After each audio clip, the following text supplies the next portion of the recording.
जय हिंद, नमस्कार साथियों, आप सभी का स्वागत है। आज की इस क्लास में आज हम शुरुआत करने जा रहे हैं कक्षा 12 इतिहास का जो हमारा टॉपिक होने वाला है, चैप्टर होने वाला है एक नगर की राजधानी विजयनगर।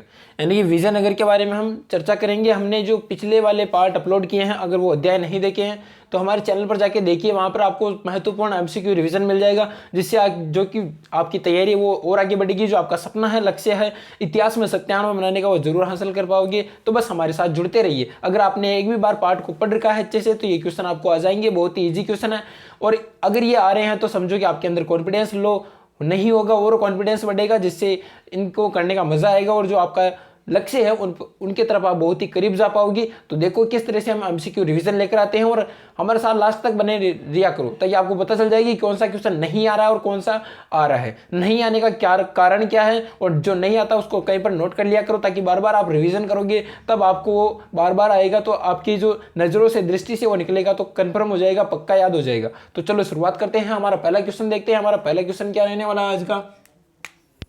जो विजयनगर साम्राज्य की स्थापना किसने की थी, यानी कि जो विजयनगर शहर था, उसमें अगर आपने पाठ पढ़ा होगा तो उसमें आपने देखा होगा, विजयनगर के बारे में सुना होगा।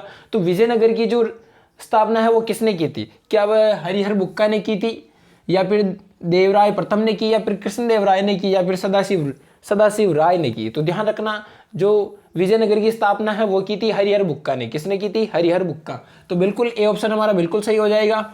अब देखो अगला क्वेश्चन। विजयनगर के जो स्थापना के समय दिल्ली का सुल्तान कौन था, यानी कि जो विजयनगर की स्थापना हुई थी उस समय दिल्ली का शासक कौन था, सुल्तान कौन था? क्या वीर नरसिंह था, या फिर कृष्णदेव राय था, या फिर अच्युत राय था, या फिर सदाशिव राय था? तो ध्यान रखना, जो विजयनगर की स्थापना हुई उस समय दिल्ली का शासक था कौन था? कृष्णदेव राय। यानी कि कृष्णदेव राय वहां का शासक था दिल्ली का। बहुत ही अच्छे क्वेश्चन है। आई होप कि ये आ रहे होंगे। कमेंट में बताना कि कौन सा क्वेश्चन आपको आ रहा है और किस तरह से इसका सही आंसर हो सकता है। देखो अगले क्वेश्चन की तरफ चलते हैं। गोपुरम का संबंध क्या है, यानी गोपुरम का संबंध किससे है? बहुत ही इंपॉर्टेंट चीज है और अच्छा है। इसको दीर्घ उत्तरात्मक आ सकता है, इंपॉर्टेंट लगा लेना। कैसे आएगा अभी बताएंगे कि गोपुरम का संबंध पहले किससे है? गाय से है क्या, या फिर नगर से है, या फिर व्यापार से, या फिर मंदिर से? तो ध्यान रखना, जो गोपुरम है वो उसका संबंध मंदिर से है। किससे है? मंदिर से। तो बिल्कुल डी ऑप्शन हमारा सही हो जाएगा। तो गोपुरम की संरचना कैसी है और किस से ये बनता है, वो आप क्या करेंगे, इसको बहुत ही अच्छी तरीके से किताब में जाके जो गोपुरम है इसके बारे में अच्छे से पढ़ेंगे, क्योंकि दीर्घ उत्तरात्मक प्रश्न इसका आ सकता है, इसलिए इंपॉर्टेंट है और ध्यान रखने वाली बात है।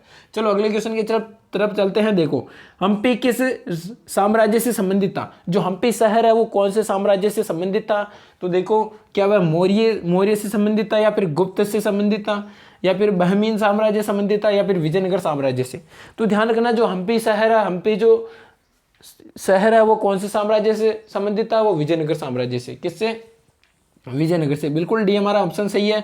अब देखो, चोलों की सबसे छोटी प्रशासनिक इकाई कौन थी?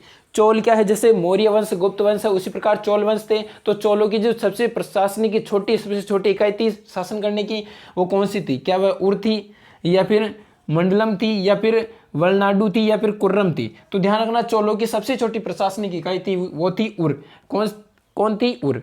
तो ऐसे क्वेश्चन आपको अच्छे से आने चाहिए, कंप्लीट आने चाहिए। ये क्या है? एमसीक्यू रिवीजन है। आपको देखते आ जाना चाहिए, पता चल जाना चाहिए कि मेरा पार्ट है जो उसका रिवीजन हो रहा है, और आपको लग रहा होगा कि जो मैंने अध्याय में पढ़ा है वही यहाँ पर क्वेश्चन आ रहे हैं, इसका रिवीजन हम कर पा रहे हैं। तो देखो अगले क्वेश्चन की तरफ चलते हैं। देखो, हरिहर और बुक्का ने विजयनगर साम्राज्य की स्थापना कब की थी? जो हरिहर और बुक्का थे दोनों भाई, उसने विजयनगर साम्राज्य की स्थापना किस वर्ष में की थी?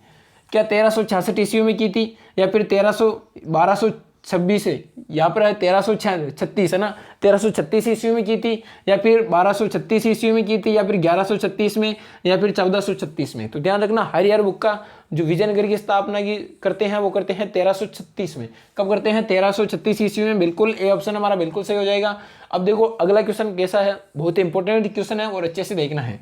विजयनगर शासकों की जो उड़ीसा समकालीन राजवंश के शासक थे उनका नाम क्या था? यानी कि जो विजयनगर के शासक थे उस समय उड़ीसा के जो समकालीन राजवंश थे उनके शासक थे, उनका नाम क्या था? क्या राजपति था, या फिर गजपति था, या फिर अशोपति, या फिर राष्ट्रपति? तो ध्यान रखना, वो थे गजपति। कौन थे? गजपति। यानी गजपति का मतलब जो शासन करते हैं वो शासक है। उसी प्रकार जैसे सुल्तान हो गया या फिर सम्राट हो गया, उसी प्रकार गजपति होता था। अब देखो, होयसलों के राज्य का विकास कैसे हुआ? होयसल थे, उनके राज्य को विकास कैसे हुआ? क्या कहाँ पर हुआ?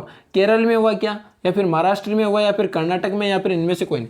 तो ध्यान रखना, इनका विकास हुआ था कर्नाटक में। कहाँ पर हुआ था? कर्नाटक में। अब देखो अगला क्वेश्चन कि विजयनगर के जो शासक थे उन्होंने अपने आप को क्या कहा? जो विजयनगर के जो शासक थे उन्होंने अपने आप को क्या कहा? क्या संधि या फिर क्या उपनाम दिया था? क्या वो राव कहा, या फिर राज कहा, या फिर सामंत कहा, या फिर राय कहा? तो ध्यान रखना, राय कहा था। क्या कहा था? राय।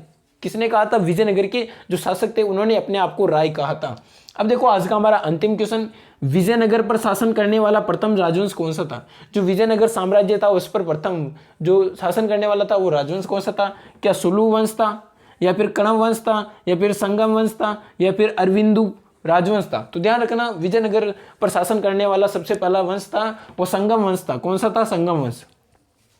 तो ये थे हमारे एक साम्राज्य की राजधानी विजयनगर के बहुत ही इंपॉर्टेंट क्वेश्चन। आई होप कि ये सभी क्वेश्चन आपको आए होंगे और आपकी तैयारी और आगे बढ़ी होगी और जो आपका सपना है उसके बहुत करीब जाओगे आप, क्योंकि यहाँ पर एमसीक्यू रिवीजन होता है ताकि आपको पता चल जाता है कि मेरी तैयारी किस लेवल की है, मैं कितने गहरे पानी में हूँ, यहाँ से आप अपनी तैयारी को आंक सकते हो। तो ये थे बहुत ही अच्छे क्वेश्चन। इसी तरह से आगे हम जो अध्याय बाकी हैं उनके लेकर आएंगे और अच्छी तरीके से कंप्लीट करेंगे। अगर आपने बाकी अध्यायों के पिछले अध्याय नहीं देखे तो उस चैनल पर जाइए, प्लेलिस्ट में आपको देखने को मिल जाएंगे 12th हिस्ट्री एजीडी में। तो इसी तरह से पढ़ते रहिए और मस्त रहिए। तब तक के लिए जय हिंद, जय भारत।